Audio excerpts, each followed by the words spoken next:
देख रहे हैं इंडिया टीवी। अब खास कार्यक्रम में बात करेंगे महाराष्ट्र की, जहां डिप्टी सीएम अजीत पवार अपना दुख व्यक्त कर रहे हैं। उनके बयान के बाद महाराष्ट्र में एनडीए की टेंशन बढ़ गई है।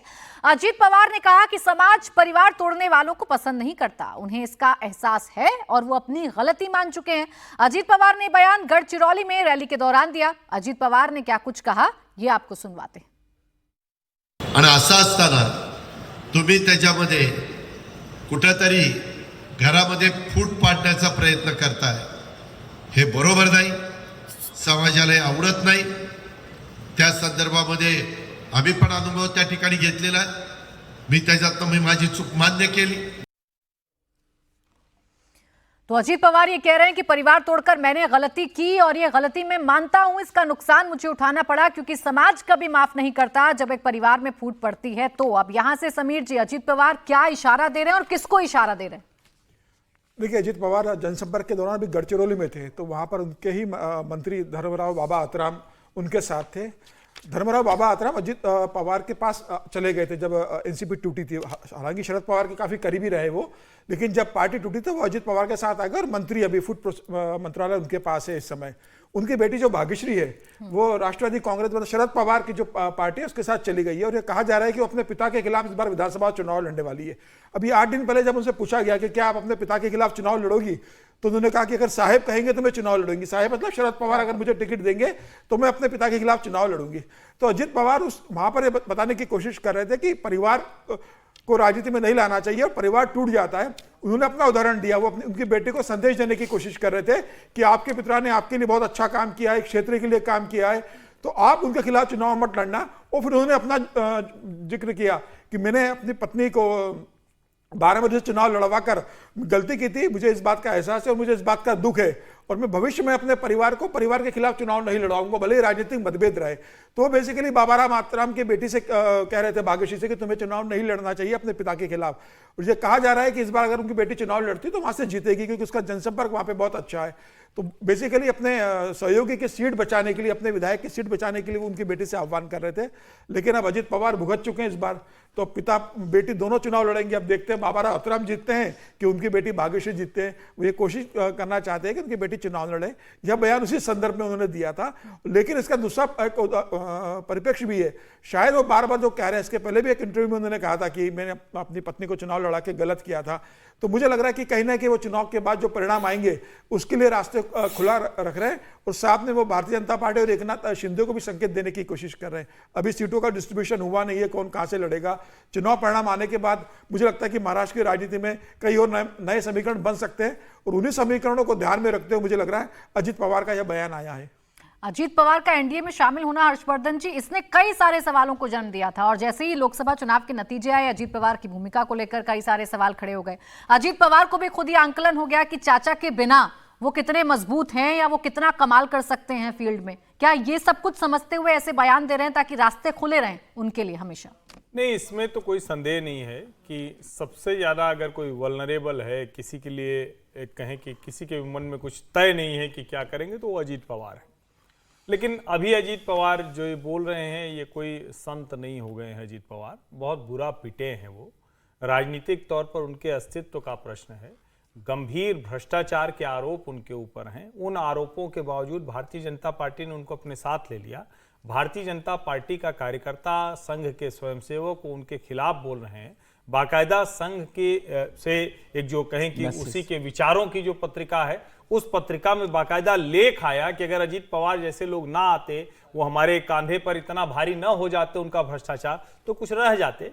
तो अजीत पवार उससे उबरने की कोशिश कर रहे हैं।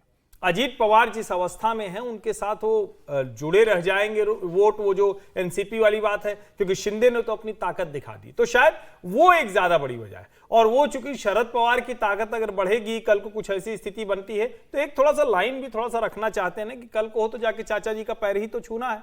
लेकिन अब ये जनता को सोचना है। ये परिवार टूटने उठने वाली बात जो लोग कहते हैं ना, वैसे तो ये बहुत बुरी बात है, लेकिन जब मेनका गांधी को घर से निकाल दिया था सोनिया गांधी ने, तो क्या परिवार टूटा था कि नहीं टूटा था? टूटा था ना। शरद पवार ने लाख कोशिश के बावजूद अजीत पवार को मुख्यमंत्री नहीं बनाया, तो परिवार में टूटन थी या नहीं थी? देश के हर हिस्से में आप देखिए तो आपको 2-4 लोग ऐसे दिख जाएंगे कितनों का नाम लें? अखिलेश यादव ने तो अपने पिता को मंच पर झटक दिया था। क्या क्या कहते हुए, उनकी जो तस्वीर थी उस वक्त गुस्से में उंगली दिखाते हुए, जाने क्या कहते जा रहे हैं। ये राजनीति में कोई परिवार विवार नहीं होता है, ये निहायत सत्ता लोभी लोग होते हैं। सत्ता इनको मिलने लगे तो प्रवचन ऐसे करने लगते हैं जैसे ये संत हो गए हैं। सत्ता मिल गई, अपने पक्ष में आ गई तो फिर कहते हैं कि अरे नहीं नहीं, मैं तो सिद्धांतों के लिए अपने पिता चाचा सबको किनारे कर दूंगा। तो ये निहायत अवसरवादी लोग हैं, अंदर से बहुत कमजोर लोग हैं। डर लगता है इनको कि सत्ता चली जाएगी तो कहां रहेंगे। तो एक रास्ता खोल के रखा है, इसको गंभीरता से वो वाला मत लीजिए कि बड़ा वो अचानक उनको दिव्य ज्ञान प्राप्त हो गया, परिवार की बड़ी चिंता हो गई, ऐसा कतई नहीं। विजय जी, बहुत कड़े तौर पर हर्षवर्धन जी ने बहुत साफ साफ बात दो टूक कर दी कि कोई हृदय परिवर्तन नहीं है, और जब परिवार छोड़ना होता है तो कहते हैं विचारधारा मेरे लिए महत्वपूर्ण है। हम विचारधारा के साथ खड़े रहने वाले हैं, परिवार के साथ नहीं रहने वाले हैं। समीर जी ने बात जिक्र कर ही दिया कि अपने सहयोगी की एक सीट बचाने के लिए भी वो कर रहे हैं, और तमाम कोशिशें। और जो चुनाव में झटका लगा 2024 के लोकसभा चुनावों में, और उसके बाद भारतीय जनता पार्टी का जो कार्यकर्ता है या राष्ट्रीय स्वयंसेवक संघ का जो एक नाराजगी वहां पर दिखाई दी, तो वो उससे वैसे भी अनकंफर्टेबल महसूस कर रहे हैं। अजीत पवार वहां पर लगातार, अभी रक्षाबंधन पर उन्होंने राखी बांधने से पहले ही थोड़ा सा कहा था, बहन को याद किया था, सुप्रिया सुले को। तो अलग अलग मौक़ों पर वो अलग अलग याद करते हैं। और वैसे भी हिंदुस्तान में कहा जाता है कि सुबह का भूला शाम को घर लौट आए तो भूला नहीं कहलाते। हालांकि अभी शाम नहीं हुई, अभी 3-4 बजे अभी आफ्टरनून हुआ है अजीत पवार जी के लिए, अभी शाम होने में वक्त बाकी है। शाम तो ये भी है ना कि इसको यूं कह दीजिए कि जब राजनीति की शाम होती है तो फिर जहां उग रहा हो सवेरा उधर चल दिया जाता है, वही घर हो जाता है। यूं ही समझ लीजिए। नहीं, अब विजय की कल्पना की शाम मतवाली होगी नहीं होगी ये देखना पड़ेगा समय पर। लेकिन इस समय देखिए, अजीत पवार केवल आज की पॉलिटिक्स नहीं कर रहे हैं। शरद पवार के बाद एनसीपी शरद पवार का क्या भविष्य है, इसको सोच के जब हम विश्लेषण करेंगे ना, तब सही निष्कर्ष निकलेगा। अजीत पवार के पास इस स्टैंड के अलावा कोई चारा नहीं था। शरद जी ने उसको जो है सुबह सुबह बेचारे को भेज करके जो है शपथ ग्रहण करा दिया, और बाद में उन्होंने बयान बदल दिया। उसके कारण इनकी नाराजगी थी। फिर कहा कि हम अध्यक्ष पद छोड़ देंगे। जब कार्यकर्ता नारा लगाने लगे तो प्रेस कॉन्फ्रेंस में उन्होंने कहा चुप, नहीं छोड़ने वाले हैं, अभी वापस नहीं लेंगे इस्तीफा। फिर उन्होंने दूसरी नाटक कर दी उसके समय। फिर वो बेटी को बढ़ाने लगे। तो ये करते क्या है, थोड़ा सा बता दीजिए, लोग भूल गए होंगे। तो शरद पवार ने कहा कि अब हम नहीं रहेंगे, हाँ, और बाकायदा अजीत पवार ने कहा कि अब किसी भी कीमत पे वापस नहीं लेंगे। उन्होंने तय कर लिया, यानी एक तरह से निश्चित करना चाहा। फिर शरद पवार पलट गए। तो इसलिए उनका वहां अब जो है ना, ये इतना, ये अजीत पवार और शरद पवार की पॉलिटिक्स के उम्र में बहुत अंतर नहीं था। जो अगर दोनों की पॉलिटिक्स देखेंगे, चुनावी पॉलिटिक्स तो लगभग बराबर है। तो इसलिए हम लोग यहां से मान के चलते हैं, वहां का तो परिप्रेक्ष्य इन्होंने बताया, हमने भी पढ़ा था, वही था कि वो भाग्यश्री को कह रहे थे कि पिता के खिलाफ चुनाव मत लड़ो, हमने लड़के देख लिया है। इन्होंने तुम पिता से ज्यादा प्यार बेटी को कोई नहीं करता है, यही यहां का विकास कर सकते हैं, इनके विरोध में आपको चुनाव नहीं लड़ना चाहिए। तो उसको प्रेरित कर रहे थे ये। अब बाकी तो थोड़ा मन में यह भाव चलता रहता है कि जहां हम आए हैं, बीजेपी का एक अलग मतलब आइडियोलॉजी है, शिंदे भी उस आइडियोलॉजी से मिलते हैं, तो 100% आपका मन नहीं मिलता है। लेकिन अजीत पवार कंप्लीट हिंदुत्व की पॉलिटिक्स से अलग कभी नहीं रहे हैं।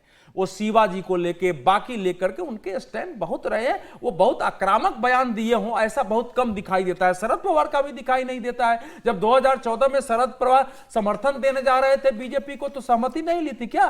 तो इसीलिए इस समय की उनको थोड़ी पराजय मिली है, वो बात सही है। लेकिन उनको भी पता है कि शरद पवार के जाने बाद अगर एनसीपी का लीडरशिप आएगा तो मेरे पास आएगा, वो तभी आएगा जब मैं एक स्टैंड लेके खड़ा रहूंगा। ये हमेशा ध्यान रखेंगे, तब महाराष्ट्र की पॉलिटिक्स और अजीत पवार की पॉलिटिक्स भारतीय जनता पार्टी के लोग भी कहते हैं, मैं पहले भी कई बार कह चुका हूं कि वो कहते हैं कि लोकसभा में हमें भले नुकसान हुआ, विधानसभा में अजीत पवार हमारे काम के हैं, और विधानसभा में अजीत पवार की ताकत हमें जोड़ेगी, प्लस करेगी। और इसी ताकत का एहसास अजीत पवार की तरफ से करवाया जा रहा है। देखिए, परिप्रेक्ष्य कुछ भी हो, वो किसी को भी यहाँ पर सलाह दे रहे हों, लेकिन अपने परिवार की बात करते हुए नजर आ रहे एक रास्ता अजीत पवार खुला रखना चाहते हैं। लेकिन इस बातचीत को आज तक के लिए राइडर के साथ करेंगे, ये बात आज तक के लिए अजीत पवार जी के लिए। कल क्या होगा फिर उसमें हम दोबारा चर्चा करेंगे।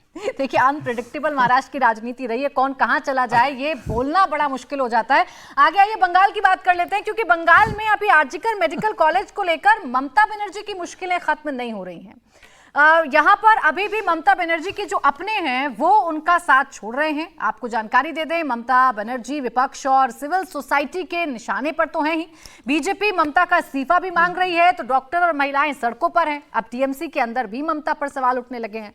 टीएमसी के राज्यसभा सांसद जवाहर सरकार ने ममता के रुख से नाराज होकर राज्यसभा से इस्तीफा दे दिया है। जवाहर सरकार ने अपने इस्तीफे में बिना लाग लपेट के कहा है कि इस मामले में उन्हें ममता से सीधे सख्त एक्शन की उम्मीद थी। वो पुरानी ममता बनर्जी के दखल देने की उम्मीद कर रहे थे, लेकिन अभी तक बहुत कम एक्शन हुआ है। जो कदम उठाए भी गए हैं वो बहुत देरी से।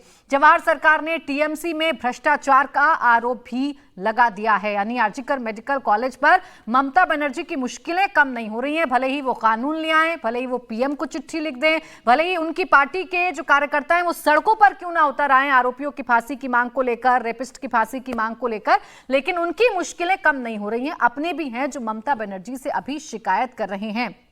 और विजय जी, शिकायतें लाजमी तो हो जाती हैं। जिस तरीके से इस पूरे मामले में हिला हवाली हुई, ढिलाई हुई, बंगाल की सड़कों पर हमने नाराजगी देखी, वो बंगाली अस्मिता जिसका जिक्र ममता बनर्जी हमेशा करती हैं और जिसका फायदा ममता बनर्जी को होता है, वो बंगाली लोग भी ममता बनर्जी से सवाल पूछ रहे हैं कि आपने किया क्या इस मसले पर। ये तो बहुत दिन से चर्चा चल ही रही है कि ममता बनर्जी को जो लोग ममता बनर्जी के प्रशंसक भी रहे, यहाँ भी बहुत सारे लोग रहे, वो उनके इस रुख से हैरान हैं कि महिला एक कॉलेज की बच्ची के साथ बलात्कार की, गैंग रेप की घटना या जो भी कुछ हुआ है उस पर वो उस कड़े रुख के साथ नहीं है। पार्टी में भी बहुत सारी खिलाफ आवाजें हुई, बंगाल में तो बहुत सारा आप देख ही रहे, इतने दिन से लगातार आंदोलन चल रहा है।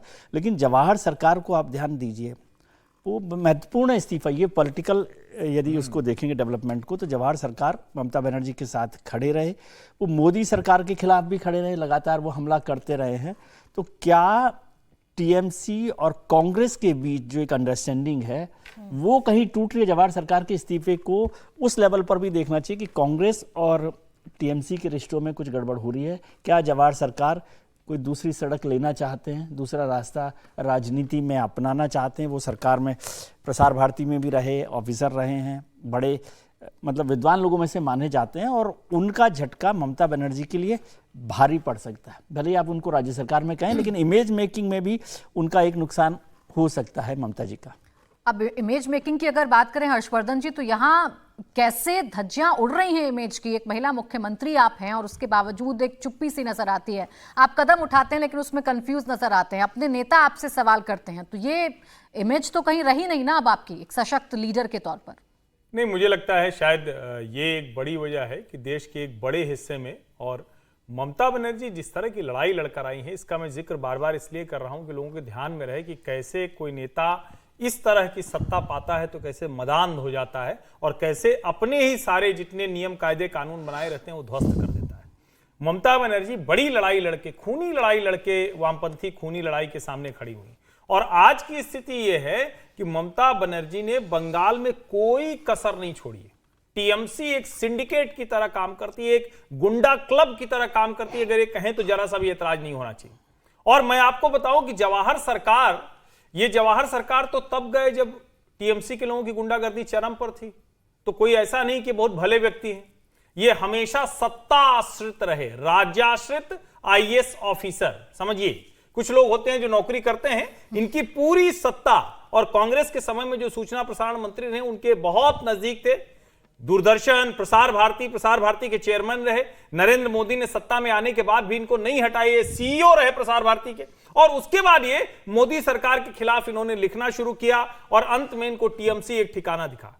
लेकिन अगर अब टीएमसी से राज्यसभा ये छोड़ रहे हैं तो इनके जैसे लोग कोई मतलब कहें कि बहुत अच्छे भाव में ये सब नहीं करते हैं, बड़ा कैलकुलेटेड होते हैं। मैं तो कहूंगा कि अच्छा है कि अगर हर व्यक्ति के अंतरात्मा जागे, लेकिन अगर आरजी कर पे अंतरात्मा जागेगी तो शायद उनके पास एक भी सांसद नहीं बचेगा, क्योंकि जो कुछ हुआ है आरजी कर में, ममता के पास एक भी सांसद नहीं बचना चाहिए। 2-3 और लोगों ने ये सब कहा है, तो अब इसको इस तरह से भी देख सकते हैं। एक तो देख सकते हैं कि कांग्रेस पार्टी भले सारे सहयोगियों के साथ अपने दिखती है, लेकिन उसको पता है हमारा ही हिस्सा लेकर ये सारे लोग राज्यों में नंबरदार बने हुए हैं, चाहे वो ममता हो, चाहे वो अखिलेश हो, चाहे वो तेजस्वी हो, चाहे वो केसीआर रहे हो, चाहे शरद पवार रहे हो, उनको ये बहुत अच्छे से पता है। नंबर 1।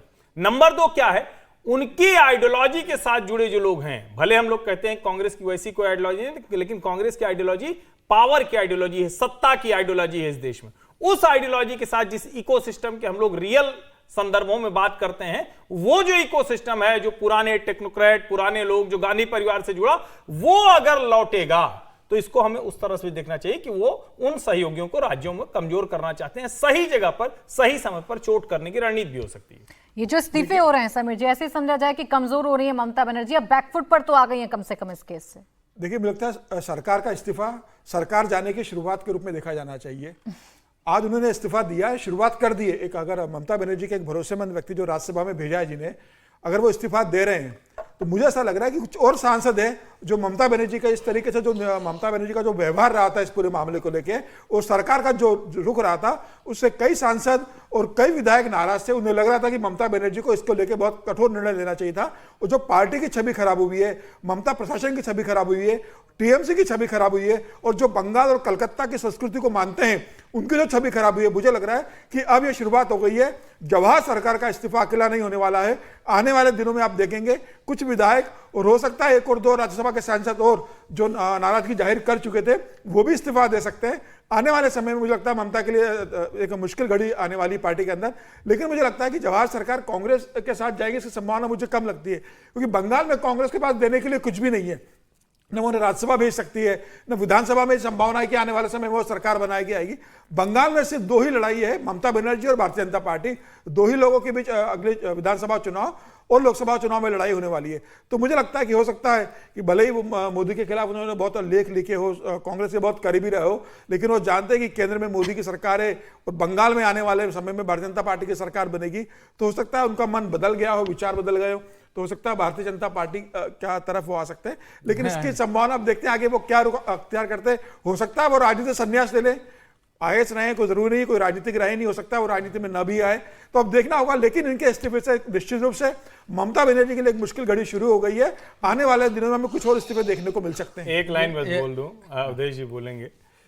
ये होने को तो आज के समय में कुछ भी हो सकता है, लेकिन बहुत पोस्ट डिलीट करनी पड़ेगी जवाहर सरकार को। सीधे प्रधानमंत्री पर हमला किया है, और ऐसा नहीं है, प्रधानमंत्री पर हमला करने वाले ढेर सारे लोग भाजपा में आए हैं, बिल्कुल। लेकिन बहुत पोस्ट डिलीट करनी पड़ेगी, बहुत सी जगहों से हटाना पड़ेगा। नहीं, सुनिए, अगर करना शुरू कर दिया तब जवाहर सरकार जो लूटियंस गैंग है ना इंडिविजुअल का, ये खान मार्केट गैंग जिसको अरुण जेटली कहते थे, उसके टिपिकल व्यक्ति रहे। हाँ बिल्कुल। ये सागरिका घोष के जाने के बाद ना इनका वैसे भी उसमें महत्व घटा था कि अब सागरिका घोष अगर है तो इनकी भूमिका क्या होगी। ये उसलिए नहीं गए थे पॉलिटिक्स करने के लिए वहां।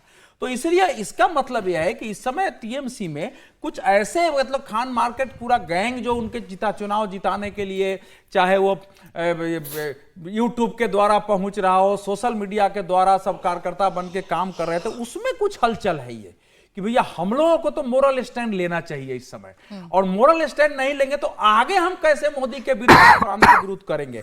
तो ये बहुत आगे पीछे करके, लेकिन इन्होंने जो कुछ बातें बोली है ना, इन्होंने बोला है, देखिए इनका जो ट्वीट है कि यकीन मानिए जनता का एक गुस्सा कुछ खास लोगों और भ्रष्ट लोगों के इस अनियंत्रित दबंग रवैये के खिलाफ है। ये भी बोला है कि मैंने अपने पूरे कार्यकाल में सरकार के खिलाफ ऐसा अविश्वास नहीं देखा, भले ही वह कुछ सही या तथ्यात्मक बात क्यों न कहें। मैं आरजी कर मेडिकल कॉलेज की घटना पर 1 महीने तक चुपचाप देख रहा था, और इन्होंने आगे बताया है कि कैसे बीजेपी में भी है, कहा है कि वहां भी दबंग है, वहां भी धन इकट्ठा हुआ है, लेकिन इस सरकार में जिस ढंग से लोगों ने संपत्तियां लूटी है, जिस ढंग से वो, जिसको हम लोग यहां से वो तो कट मनी कहते थे, हम बार बार बोल रहे हैं, आज उन्होंने भी थोड़ा बहुत प्रयोग कर ही दिया सिंडिकेट जो है गैंग की तरफ। मैं कह रहा था कि माफिया और अपराधियों का नीचे से ऊपर तक जो पूरे गैंग की तरह सरकार चल रही है, वो इनको दिखाई दे रहा था। तो ये अब ये देखना पड़ेगा कि पूरे देश और दुनिया का एक इकोसिस्टम जो बीजेपी के विरुद्ध ममता बनर्जी को सपोर्ट कर रहा था, क्या उसके मोह भंग होने की शुरुआत है, और ये गैंग कोई आने वाले समय में नया स्टैंड लेने वाला है। तो थोड़ा सा हमको वेट करना चाहिए। बीजेपी में तो मुझे नहीं लगता, हालांकि बीजेपी ने एमजे अकबर साहब को भी लाया था अपनी पार्टी में, जो एक समय टेलीग्राफ से लेके संडे में कैसे अभियान चलाते थे, तो वो मैं नहीं कह सकता हूं, लेकिन ये इस आदमी को बीजेपी लाएगी तो फिर बीजेपी का मतलब बीजेपी नहीं रहेगी। अगर जवाहर सरकार के जैसे लोग आ जाएंगे तो देश में पूरा जो इंटेलेक्चुअल विंग है भाजपा समर्थक हिंदुत्व राष्ट्रवाद का, उसमें जो नैरेटिव की लड़ाई लड़ रहा है अपने साथ खड़े होकर के, इंक्लूडिंग टीवी, मुख्य धारा के मीडिया में, उसमें व्यापक